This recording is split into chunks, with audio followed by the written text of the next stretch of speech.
Good morning ninth class students. देखिए बेटा, आज हम आपका गद्य भाग का पाठ 3 उपभोक्तावाद की संस्कृति, क्या नाम है पाठ का? उपभोक्तावाद की संस्कृति पढ़ेंगे, जिसके लेखक हैं श्यामाचरण दुबे।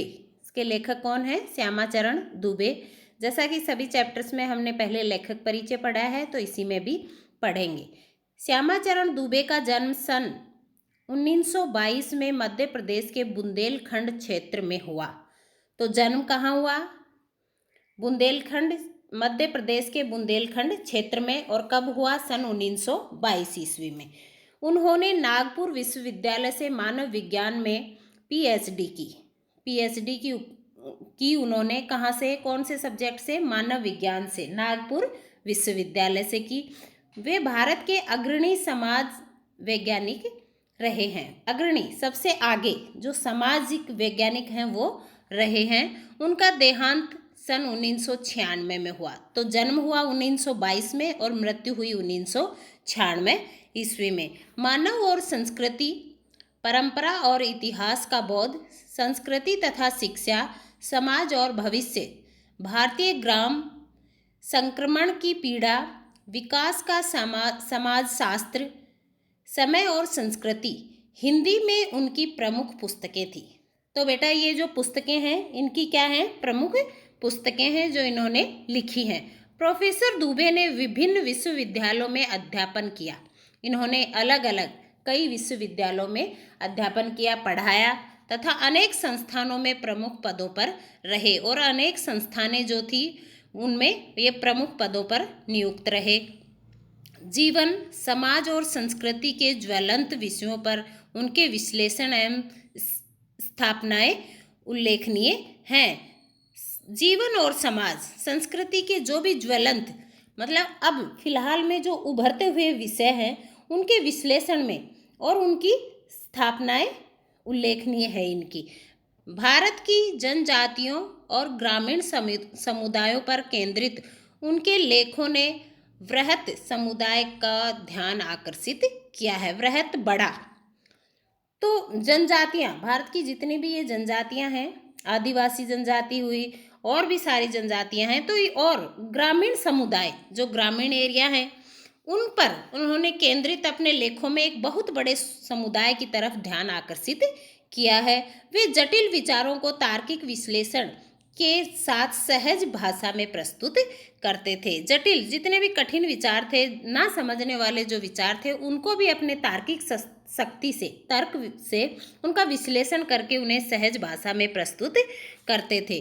उपभोक्तावाद की संस्कृति जो अपना चैप्टर है, निबंध बाजार की गिरफ्त में आ रहे समाज की वास्तविकता को प्रस्तुत करता है। हमारे बाजार की गिरफ्त में जो भी समाज की वास्तविकता आ रही है, उसको प्रस्तुत कर रहा है। लेखक का मानना है कि हम विज्ञापन की चमक धमक के कारण वस्तुओं के पीछे भाग रहे हैं। हम लोग, आप लोग, कोई भी हो, आज जितने भी विज्ञापन आते हैं, विज्ञापनों की चमक धमक देख के हम लोग उस चीज़ की जो रियलिटी है उस पर नहीं देखते उसे, और उसकी चमक धमक के पीछे ही वस्तुओं की खरीदारी कर लेते हैं। हमारी निगाह गुणवत्ता पर नहीं है, चमक धमक पर ज़्यादा टिकी हुई है नजरें और गुणवत्ता पे नहीं है। संपन्न और अभिजन वर्ग द्वारा प्रदर्शनपूर्ण जीवन शैली अपनाई जा रही है। संपन्न जो धनवान होते हैं और अभिजन वर्ग द्वारा, जो धनाढ्य वर्ग है, उनके द्वारा प्रदर्शन रूपी, एक दिखावा रूपी जो जीवन शैली अपनाई जा रही है, जिसे सामान्य जन की ललचाही निगाहों से देखते हैं। जो सामान्य वर्ग है, जो सामान्य जो सामान्य लोग हैं, हम लोग जो इतना खर्च नहीं कर सकते, एक गरीब मिडिल क्लास जो लोग हैं, वो उन ऊपर वालों को, संपन्न लोगों को जो भी चमक धमक पहने देखते हैं, ओढ़ते देखते हैं, खाते पीते जो भी करते हुए देखते हैं, तो उनकी निगाहें भी उनकी तरफ ललचाई रहती हैं। वो भी सोचते हैं कि काश हम भी, हमारे पास भी पैसे होते तो हम भी ये खरीदते। यह सभ्यता के विकास की चिंताजनक बात है। ये आज हमारी संस्कृति और सभ्यता का जो विकास हो रहा है, उसके लिए यह एक चिंता की बात है, जिसे उपभोक्तावाद ने परोसा है। किससे सामने रखा है इसे? उपभोक्ता वाद ने समाज के सामने रखा है। लेखक की यह बात महत्वपूर्ण है कि जैसे जैसे यह दिखावे की संस्कृति फैलेगी, सामाजिक अशांति और विषमता भी बढ़ेगी। देखो लेखक इसमें कह रहे हैं बेटा कि जैसे जैसे लोग इस दिखावे की जिंदगी में आगे बढ़ेंगे, वैसे वैसे सामाजिक अशांति और विषमता बढ़ेगी, लोगों के बीच दूरियां आ जाएंगी। अब पाठ स्टार्ट करते हैं। उपभोक्तावाद की संस्कृति। धीरे धीरे सब कुछ बदल रहा है। आप लोग भी देख रहे हो। आप पहले अपने मम्मी पापा से पूछो, मम्मी पापा अपने दादा दादी के बारे में तुम्हें बताएंगे, उनके उस समय कुछ और था, उनके समय कुछ और आया, और आप लोगों के समय बहुत ज़्यादा बदल गया है, और आगे आने वाली जो पीढ़ियां हैं वो और भी ज़्यादा बदलाव देखेंगी। तो धीरे धीरे सब बदल रहा है। एक नई जीवन शैली अपना वर्चस्व स्थापित कर रही है। एक नई जीवन शैली अर्थात एक नई जीवन शैली अपनी वर्चस्व, प्रधानता, दबदबा। वर्चस्व क्या होता है? एक प्रधानता या अपना दबदबा स्थापित कर रही है, जिसके साथ आ रहा है एक नया जीवन दर्शन, उपभोक्तावाद का दर्शन। उस नई शैली के साथ ही एक नया जीवन दर्शन आ रहा है, जिसका नाम दिया है उपभोक्तावाद का दर्शन। उत्पादन बढ़ाने पर जोर है चारों ओर। कह रहा है लेखक कि उत्पादन बढ़ाने पर चारों तरफ जोर दिया जा रहा है। यह उत्पादन आपके लिए है, आपके भोग के लिए है, आपके सुख के लिए है। कह रहा है जो उत्पादन हो रहा है, जितनी भी चीज़ें विकसित की जा रही हैं, उत्पादित की जा रही हैं, वो आपके लिए है और आपके भोग के लिए, अर्थात आपके यूज के लिए, आपके उपयोग के लिए है और आपको सुख देने के लिए हैं। सुख की व्याख्या बदल गई है। लेखक कह रहा है कि जो सुख पहले दिखाई देता था, अब इस उपभोक्तावाद में नई नई चीज़ें आकर वो सुख की जो व्याख्या थी वो ही बदल गई है। उपभोग, भोग ही सुख है। आज का इंसान जो उपभोग की वस्तुओं का उपभोग करना, उपभोग, भोग क्या होता है? उपभोग की वस्तुओं का भोग करना, तो उसी को अपना सुख मानता है। एक सूक्ष्म बदलाव आया है। सूक्ष्म, एक छोटा बारीक बदलाव आया है नई स्थिति में। ये जो नई स्थिति आई है उसमें एक छोटा सा बदलाव आया है। उत्पाद तो आपके लिए है, पर आप यह भूल जाते हैं कि जाने अनजाने आज के माहौल में आपका चरित्र भी बदल रहा है। देखो लेखक क्या कह रहा है, उत्पाद, जो चीज़ें उत्पादित हो रही हैं वो तो आपके लिए है ही, पर आप ये भूल जाते हैं कि जाने अनजाने में आज का जो माहौल है उसमें आपका चरित्र भी बदल रहा है। हमारा जो चरित्र है वो भी, हमारे अंदर का जो मन है वो भी धीरे धीरे उसके साथ बदल रहा है, और आप उत्पाद को समर्पित होते जा रहे हैं। जितना भी उत्पाद है हम उसी को समर्पित होते जा रहे हैं, उसी पे डिपेंड हो गए, उसी के ऊपर हम समर्पित हो गए। विलासिता की सामग्रियों से बाजार भरा पड़ा है। विलासिता, भोग प्रधान जीवन। विलासिता क्या होती है? एक भोग प्रधान जीवन। तो उसकी सामग्रियों का बाजार भरा पड़ा है। बाजार में नई नई सामग्रियां भोग विलास के लिए आ रही हैं, जो आपको लुभाने की तो तोड़ कोशिश में निरंतर लगी रहती हैं।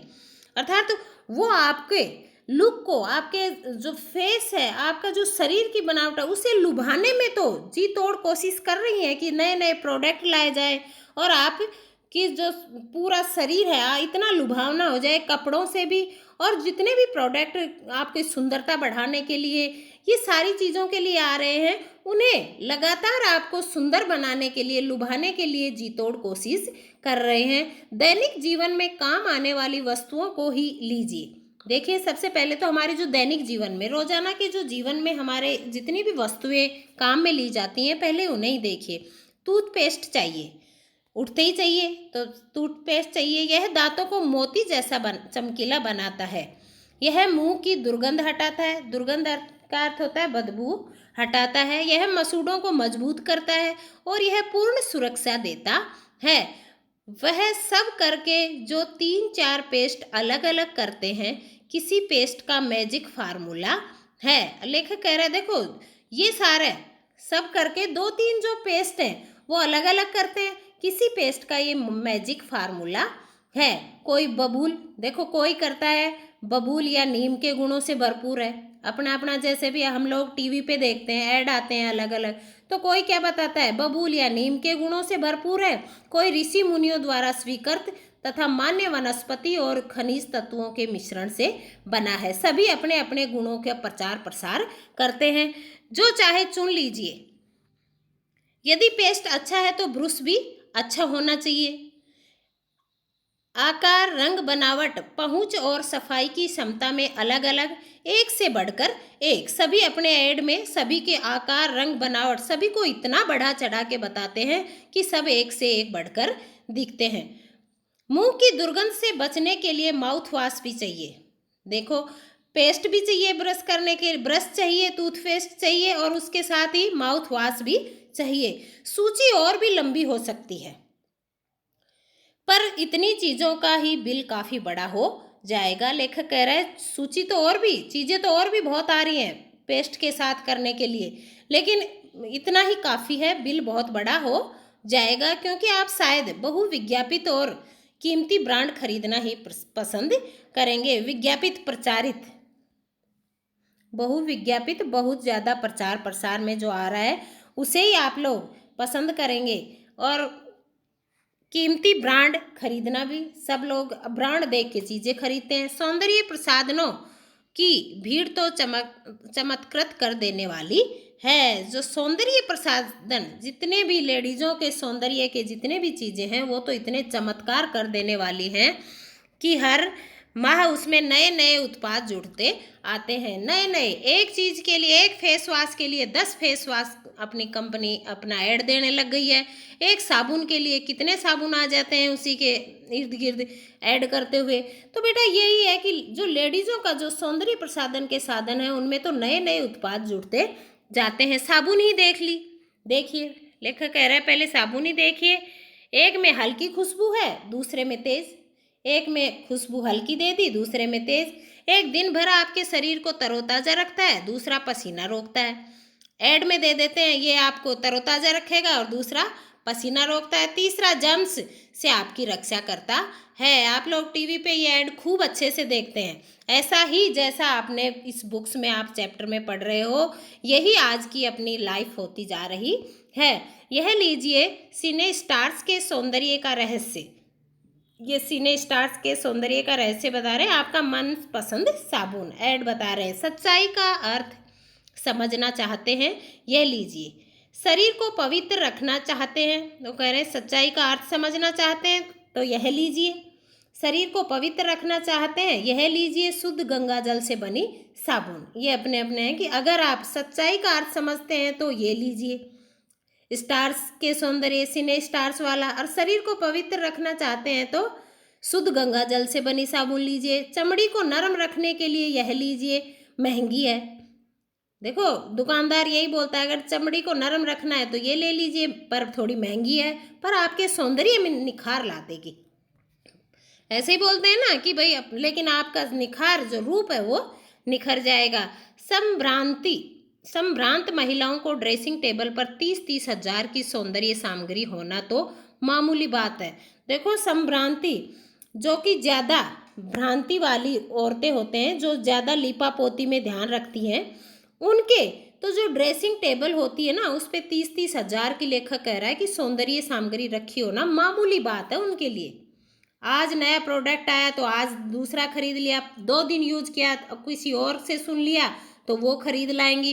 बेटा उनके लिए पैसे फिजूल वेस्ट करना कोई बात नहीं, क्योंकि इनकम के सोर्स उनके पास बहुत होते हैं। मिडिल क्लास फैमिली फिर भी इन चीज़ों को सोचते हुए चलती है। तो देखिए पेरिस में परफ्यूम मंगाइए, इतना ही और खर्च हो जाएगा। वो कह रहा है अगर पेरिस से परफ्यूम मंगाए तो इतना और खर्चा हो जाएगा। ये प्रतिष्ठा चिन्ह है, ये हमारी इज्जत का चिन्ह हो जाता है कि हमने पेरिस का परफ्यूम लगाया। समाज में आपकी हैसियत जताते हैं। पुरुष भी इस दौड़ में पीछे नहीं है। पहले उनका काम साबुन और तेल से चल जाता था। पहले आम मनुष्य जो आदमी होता था वो ज़्यादा से ज़्यादा साबुन और तेल, 2 ही चीज़ों से अपना काम चला लेता था, बाकी सौंदर्य प्रसाधन नहीं अपनाता था। आफ्टर सेव और कोलोन के बाद में आई है। आफ्टर सेव और कोलोन भी बाद में आए हैं।